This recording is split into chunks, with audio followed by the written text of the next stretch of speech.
Hey everybody, welcome back. So today I'm going to give you a review of this Husky 52-inch tool cabinet.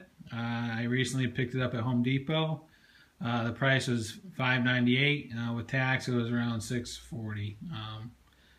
The reason I bought it is I have these two Craftsman chests, which I've outgrown. Prior to that, I had a Harbor Freight 5-drawer tool cabinet. There's a review on that on my channel, so go and take a look at that. But essentially what happened was I filled up the cart and those two Craftsman chests are filled. Those Craftsman chests are going to be going away. So needless to say, I wanted to get a bigger box and consolidate everything in the 3 into the 1. So I decided to pick this up. I looked at a lot of toolboxes. I basically came down between two boxes. It was this one, or the 44-inch one from Harbor Freight with the top and the bottom. Ultimately, I decided to go with the 52 from Husky, just because it gave me a little bit more real estate as far as trying to get everything into one box. The Harbor Freight one, that is a solid box. If it wasn't for the just the real estate issue, I would have definitely gone with the Harbor Freight one if I wanted to get something a little bit smaller. But for the size, I decided to go with the Husky. So the specs on it are, it's an 18-drawer cabinet. The specs on it from Husky, it's 100 pounds per drawer that you can put it in, as far as each drawer. Whether or not I'm going to do that, I really can't say, because again, I'm just a homeowner.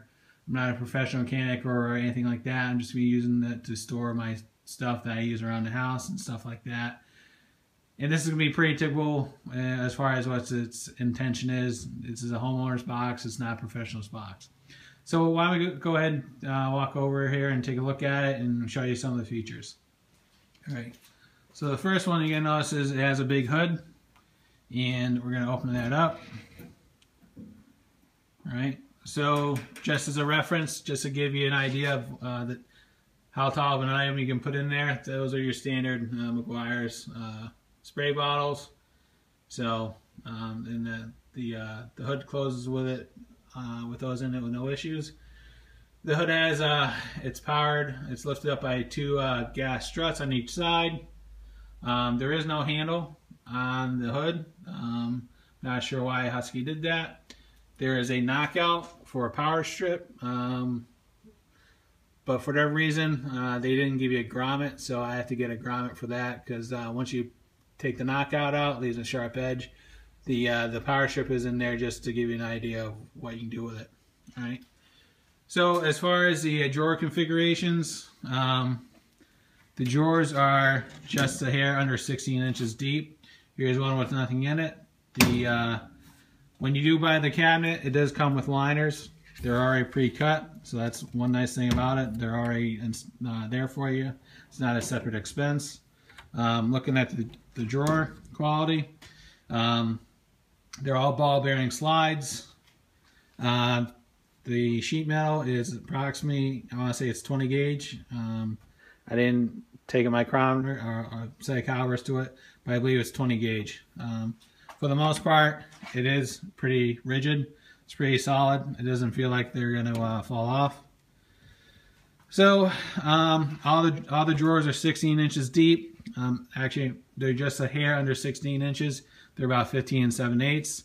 So just to give you an example of what you can put in them, this one's kind of got all supplies, nuts, bolts, grommets, fasteners, stuff like that. You know, your typical junk drawer, right? So then we start going down: screwdrivers, Torx bits, crappy screwdrivers, some precision screwdrivers, and some other odds and ends, right? And here we got some Bosch 12-volt lithium-ion tools with batteries. Here you got your typical pliers and everything else. Alright, so that is pretty much the top cabinet. Alright, so then what we're going to do is going to go to the big drawer. Right, so right now, this is, I think it's going to be pretty typical of a homeowner. Here's all my sockets and everything else. 18-volt impact, rubber mallet, some Allen wrenches, extensions, breaker bars, torque wrenches, stuff like that. The reason why this is in here, not the other drawer with the hammers, is this rubber mallet is a little bit too big for the regular normal drawers, where I can't get the drawer to shut. As far as the big drawer has a oversized ball bearing slide on it instead of having two double slides on it. This is oversized for the drawer. As far as anything below it, take a look. No, there's no center support or anything like that. Again, they're only rated for 100 pounds per drawer. So what you're going to do is, when you start to load it up, put all your heavy items on the back of the drawer, so not all the weight is up in the front. So then, wrenches, right? American and metric and American. Gear wrenches right in the middle. Pipe wrench. This one's empty. Hammers, pro bars, not pry bars, hammers, you know, dead blows, stuff like that. I call this my destruction drawer, because essentially it's all cutting tools, taps, files, drills, chisels, hole saws, stuff like that. And then we go down another drawer that's empty. So then the big drawer down at the bottom, this one has double slides on it. So what we have in here, a couple of drills, a jigsaw, a recip saw, a grinder, heat gun, a couple impact wrenches, air ratchet, sander, heat gun, a couple odds and ends. So, right, then over on the right hand side, you know, ratchets, measuring tools, calipers, my electrical one, meters, and some crimp-on ends and butt connectors, stuff like that, fuses, paperwork drawer, and the big drawer on the right hand side, that's a 10-inch circular saw, just to give you an idea how deep it is. And with the circular saw in there, you probably have about 2 inches to the top of the drawer, right? And that drawer also has double slides on it. So, alright, so that kind of gives you an idea of the drawers and everything else. Alright, so overall thoughts. I do like the box. I think it's going to meet my needs and my wants and everything else. So, a couple things that I've noticed with the box, and it's really not a showstopper or anything like that. More of an annoyance with it. And the first thing is the handle. So with the box, you can only put the handle on one side, and it happens to be the right-hand side of the box. So for my particular setup, it's not that big of a deal, because where the handle would mount, which is right here, there's 3 mounting holes per side, the handle would interfere with the bench. So I wouldn't have had it on the right-hand side anyway. However, that's the thing with this box.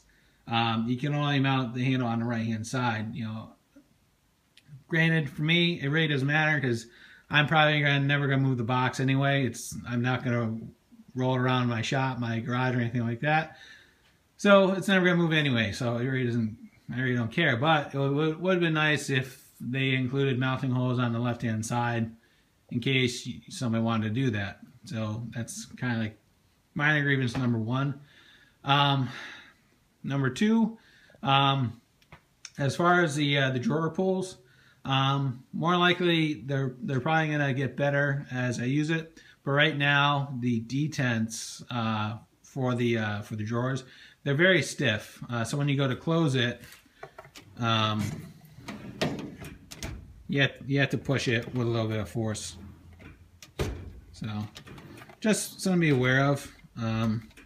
It's not really a major thing, but they are tight, but not to the point where you feel like the drawer is going to break as you're pulling on it. It's just something to be aware of. Overall, all the drawers do open pretty smoothly. They don't feel like they're binding or anything like that, so I am happy with that. Overall fit and finish of the box, I would give it a 7 out of 10. And again, it's a toolbox, it's not a car, so again, but anyway, in one of the drawers, there's a couple paint defects right where my finger is. You're probably not going to be able to see it on the camera, but again, it's a toolbox. It's not that big of a deal. But there's kind of like an alligator effect on the paint finish when it's wet. But when it's dry, it's not that big of a deal. So, what else? The boxes have 6 casters. The 4 on the outsides, they do lock. The ones in the center are just for they're fixed, and they're essentially there for support purposes. Other than that, I think I'm going to like the box. I only had it for a day.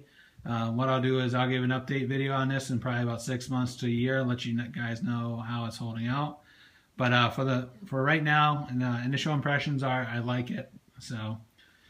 So if there's any questions, comments, thoughts, concerns, go ahead and leave them in the comments box. I'll answer any questions as soon as I can. If you like what you saw, go ahead and subscribe to my channel. My channel is mainly stuff I do in my garage, snowmobiling stuff, cars, tools, stuff like that. And that's it. Thanks for watching, and have a great day. Bye.